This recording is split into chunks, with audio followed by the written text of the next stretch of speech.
Welcome back, everyone. Today I'm here again with Tricia Broderick. We are going to get in today a little bit about just doing Scrum versus, being able to come to consensus as a team and really figure out if Scrum is what we want to be doing and getting some of her take on that. So, Patricia, what are your thoughts on, how do you get people to follow the Scrum guide if they say they're doing Scrum, to be able, not just to follow it for the sake of following the guide, but for really all the value that uh, the guide and the framework can bring to the company, and or if they don't want to go do things the way of the guide, how do you what do you do in that situation? Like if you're hired as a Scrum Master, what would be your thoughts on that? Yeah, so I am a certified Scrum trainer with Scrum Alliance. Scrum is not the only framework I have used, teach in any form or fashion. So I am trained and certified and yet not exclusive to Scrum. One of the things that I find almost consistent with every framework, but in some ways Scrum in particular, and I'm not sure why Scrum more so than the others, is this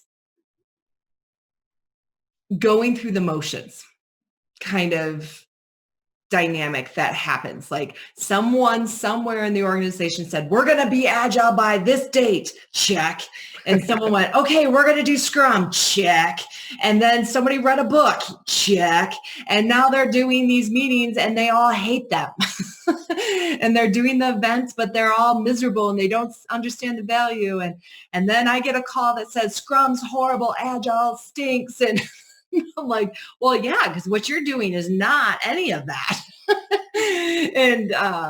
And when I'm in those situations, I really don't focus on correcting what they're doing.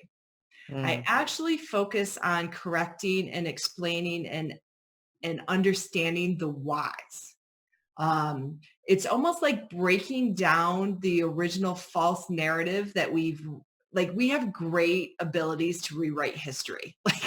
Like we tell ourselves so many stories and something could happen yesterday and we're like, no, that didn't happen that way. Like we rewrite history all the time in the world. And so a long time ago, Alistair Coburn introduced me to the concept of Shu-Ha-Ri. And Shu-Ha-Ri is pulled from martial arts where it basically highlights how people learn. And Shu is that first place where you follow something. Like you want to follow the rule, like tell me exactly how to do Scrum so I do it right. Ha is where you start understanding what works. You start breaking that initial rule a little bit to understand what works for you. And then Ri is where you just do it. You don't even think about what the rules are. It just makes sense. And so many people start with Scrum and they get stuck in Shu because they don't know the whys behind something. Mm-hmm. They don't understand why the daily Scrum is valuable. And if you don't understand why the daily Scrum is valuable, chances are you're never going to actually make it valuable. And so, and I'll use that one very specifically for a second. If I have a team, but they're really all individuals, they're maybe a group, they cooperate a little bit together, but like one person works on this system, one person does that work over there, one person does this. None of them collaborate ever. They don't work in pairs. They're all independent in their workloads. With me? Yep. As long as that's true, the daily Scrum will give very minimal value. Because the whole point of the daily Scrum is for the team to come together and to inspect and adapt for the next 24 hours. But if they don't have anything to inspect and adapt of each other's, they don't care what anybody else is doing because they're getting measured only on their own and nobody else is impacted, then it's just a status meeting. And at that point, now I'm annoyed that you're making me do it. So it doesn't matter how perfect that technique is. It doesn't matter if you do it exactly to the time box, the right people are there, you do it at the same day, same time. it will not provide the value that core Scrum and the potential that it could have until the team is actually functioning more like a team, until they're actually getting more towards that high-performing, self-organizing team, will they really start to experience the benefits of that. Okay. So often we focus so quickly on like getting it right. The problem is the right may still not be valuable if you're not actually doing the rest of the conditions that make that event valuable. Does that make sense? No, it makes total sense. And so, I was struggling a little bit with the daily scrum before, and it seems like people have done daily scrums, and because of sometimes past environments, it's hard to get people out of bad habits rather than just start fresh. And Scrum is so popular now; it's hard to find anywhere that's really starting fresh Yeah. into it. So I think that's why you talked about, the why Scrum. Scrum has become this thing, and if it wasn't a thing, it might be even better. But because it's this thing now, there's just a lot more pressure and stuff around it than if it was like this brand new concept, right? Like, hey, let's just try something crazy here. And Yeah, but so I will teach and I'll break into like why we're doing this and pull it to something that I really like using a technique called what's in it for them. yeah, There's too often that us as leaders or as scrum masters, we're like, well, this is what the organization needs or this is what the customer. You also have to come at it from what's in it for them too. And mm, and if they don't feel value, I'm actually happier that they're telling me that than not. And so I have had teams where we started and I was like, let's just meet once a week. And people will like, oh, but that's not Scrum. And I'm like, yes, that's not Scrum. And I know the end game of where we're going, but I need to help. We need to get a lot of things before we really kind of feel that. I don't want to spend months not to where we don't get there, but I also want it to happen in a retro where someone goes, hey, actually, could we meet maybe twice this, for a couple? I'm like, yes. And then another retro, they're like, hey, can we? And I'm like, yes. and a lot of times it doesn't stink to reinvent the wheel.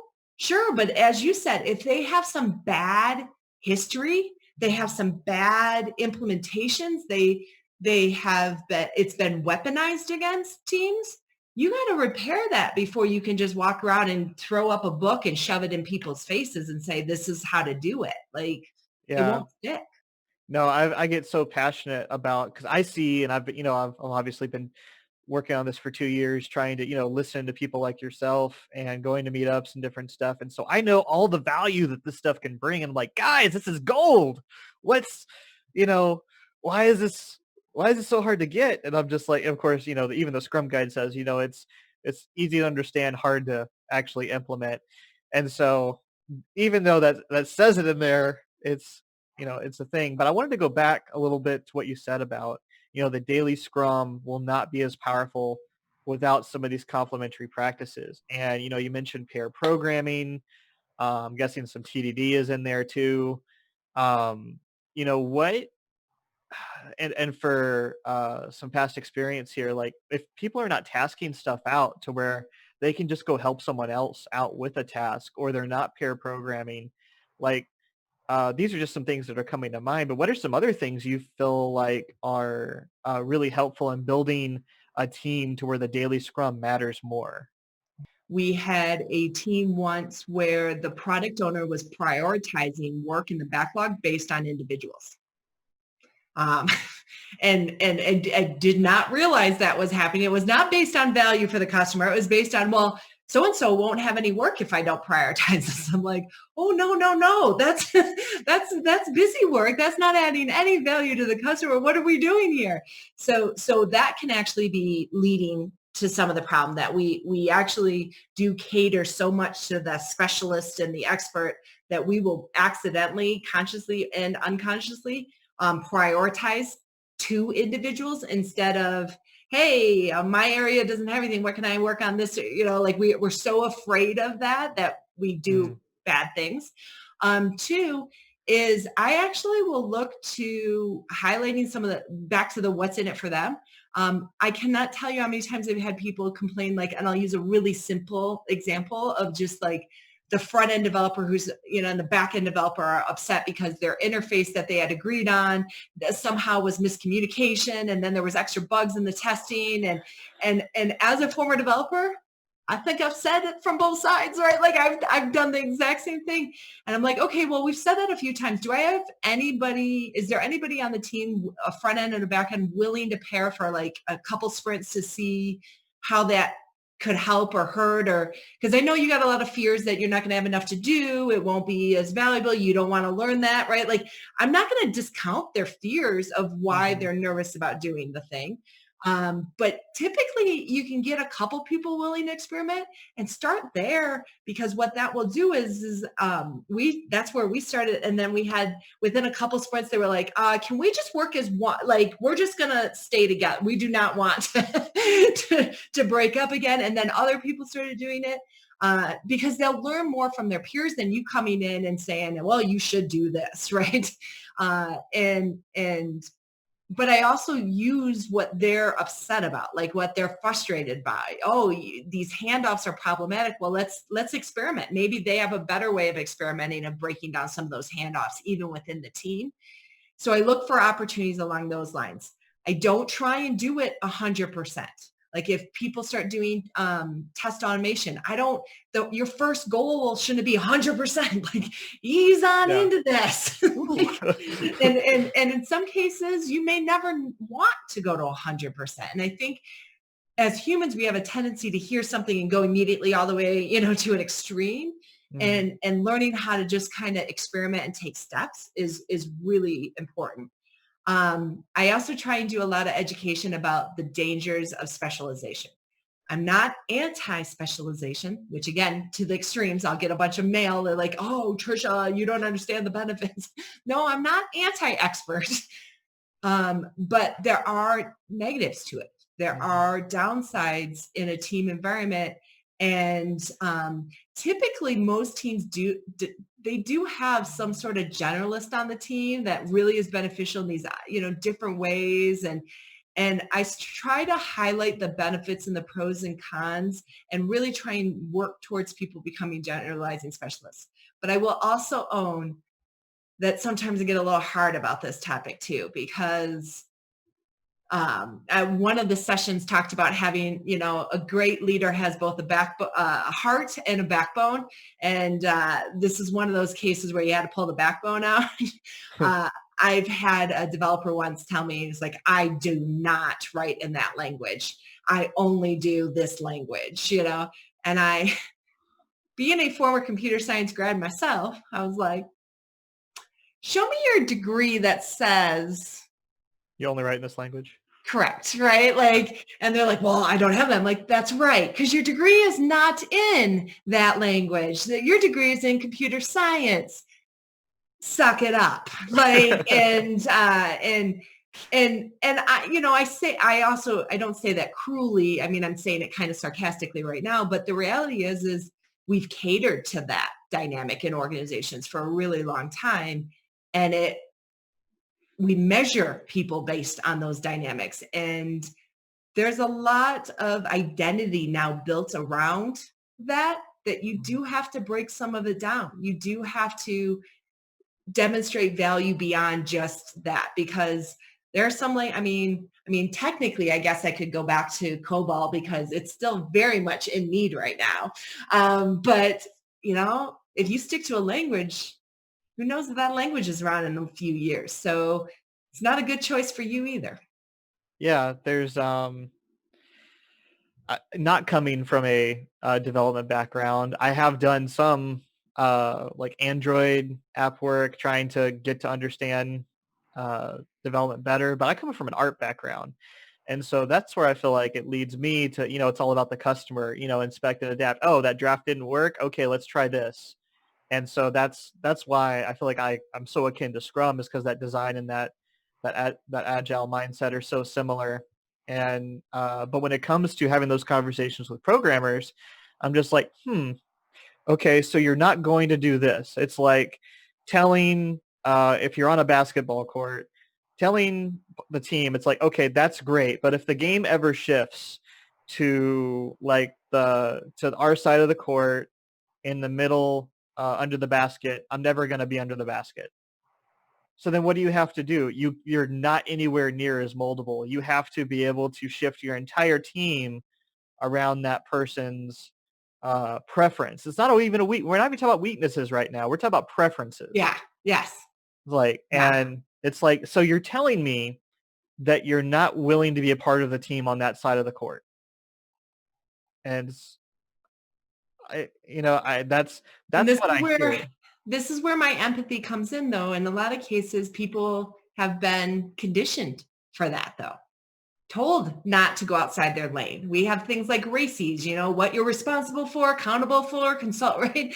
Like Mhm. the people have been given very defined job descriptions, but it's also why a lot of startups will just destroy existing companies, because most startups, when you work at a startup, you do a lot of different things. You just talked about doing art, but you could still do a little bit of this, right? Like the reality is we may not be amazing. We may not be the fastest. But to act like we're just this is the only thing one person is capable of is clearly not true, as we all change jobs frequently. Mhm. So why, once we're in a team, do we try and put people in each individual box and then wonder why they won't collaborate, wonder why they won't be a team, wonder why they don't know how to engage with each other? And so I do, just like I give a lot of compassion for leaders that that have been trained this way. We've trained a lot of, especially developers, just follow just do the mock-up, don't think. It's like, which is really why the manifesto came about, was as Alistair Coburn said, what happened to just solving cool problems with software? Like that was what it was about, is the frustration that we stopped problem solving, we stopped delivering value, we stopped responding to clients and customers. So we're talking here, and we're going to draw it back a bit. Uh, how do we get people to follow the Scrum guide? How do we get people to get back to Scrum? And it seems like your overall answer is to take baby steps. Yeah. Is that what I'm hearing? Like, and you can't go from 0 to 100% as you're talking about. You need to be able to, okay, what is the next closest action? And it's interesting because you're like, I want to go backward to be able to push forward, right? Is that basically what I heard? Sometimes, and I mean, if you can get a team that's going to completely change everything up and like awesome, but even in that, they are going to be learning every single sprint what they're really doing and what they're not doing. Like the whole essence of Scrum is plan a little, do a little, learn a little, plan a little, do a little, learn a little. Mm-hmm. That's going to apply as you're trying to implement Scrum. Plan a little, do a little, learn a little. Like it's really kind of multifaceted, in the same sense that even doing Scrum is actually leveraging Scrum. Yeah, it's very true. So what about people that, okay, you've gotten into a team and, the organization is trying to embed Scrum, and, they did read a book. They did take a class, if you can actually get your executives to take classes, because I feel like the people that are doing the job go to the classes, but not the execs, right? I Not the don't find multi-day that to be ones. a true statement You don't? at Okay. all. Really? Okay. No, I that's I don't I'm not sitting next to it. I'm not sitting next to them myself I in these know. But classes, as so a I'm former wondering. executive and one that works with lots of executives, that is, in the same vein of the narratives, right? That's not a fully true statement. I will say most executives do not understand up front that Agile actually applies to them as well in an organization. Okay. But no, I see lots of people in executives training. That's good. That's very good to hear, because I have not heard or seen that perspective from myself. So I'll cut that part of the video. No, But don't. I mean, part of that is actually people realizing and understanding that, because I think that's part of the stories that we tell and the dynamics that come into play from our own viewpoints or our experiences. And so hearing others with it is really valuable and important. okay, well, I'll keep it in. So if you're a viewer watching this, I obviously kept it in. Um, but yeah, but so if team not following embedded Scrum has happened, and the command has come out, ye shall do Scrum, but the team is like, if the team's not going to do Scrum, what do you do? Like, Um, so there's two parts to that I want to kind of highlight. The Okay. first one is often, even with the command, Yeah. a lot of teams are not set up to actually do Scrum correctly as core Scrum. Most time, I cannot tell you how many times I go into a company and people are not dedicated cross-functional assigned to a team. They are, 10% on this team, 10% on this team, and things like that. So one of the things that I think happens, probably the most common thing I see happen, is this edict of we're going to do Scrum, and then why is it not working? But we, again, going back to what I talked about earlier, all of the conditions aren't really set up to truly do Scrum. Mm-hmm. They do not have a cross-functional dedicated set of a development team. They have people coming in and out, and that's gonna challenge them in terms of being able to accomplish each sprint. And so that's one scenario, and that's probably the more common scenario where the team is being judged for not doing Scrum when the team isn't really set up to succeed with Scrum because it's breaking some of the core tenets of it to begin with. Two is if you just have a team's like, no, I like how I currently do it. This is where I go back to so you like how you're currently doing it. Okay, that sounds good. But in the last meeting where we talked about lessons learned and the problems, so in this last release, we had this problem, this problem, this problem, this problem, this problem, this problem. So awesome. Would you like to continue to have all these problems? How else do you want to experiment to get rid of these problems? And what I find a lot of times is it is almost scarier to change than scary to keep dealing with the problems that they've been dealing with because they've dealt with these problems for a really long time. These The problems devil are you know, right? scary, right? They're Yeah. frustrating, they're infuriating, but they're no longer scary. Oh, we're going to miss a date. Shocker. Right? Like, I mean, and that sucks, but it's no longer scary in some ways on that front. And this is where I get a little lucky because I have a bunch of experience where I can highlight it's like, here's exactly what's going to happen. And guess what's going to happen in your next project? This exact same thing. So are you saying you're comfortable with these things or do you want to try something else? And I find that if I can break down some of the revisionist history, if I can break down some of the fear, if I can get it to where they feel they have a part in what's happening, not just being told or commanded from up high, but then I get a better result. But that's like core to the essence of leading change. So I'm a big fan of John Kotter's leading change model or even an ADKAR or things along those lines in terms of change, organizational change, is commands don't mean they stick. Mm. And how do we get better as leaders and understand how to engage people to make those changes versus tell them the solution and then be shocked when you have to walk around with the clipboard and make sure they're still doing it. Yeah. Whew. Well, that's very helpful. I'm feeling very ranty today. I'm not. Yeah. No, it's great. These are excellent. I mean, this is helping me. It's helping. I'm sure it's going to help someone else. So it's going to be great. So, Ranty, but empathetic ranty, I guess, maybe that's going to be my new coin term, empathetic ranter.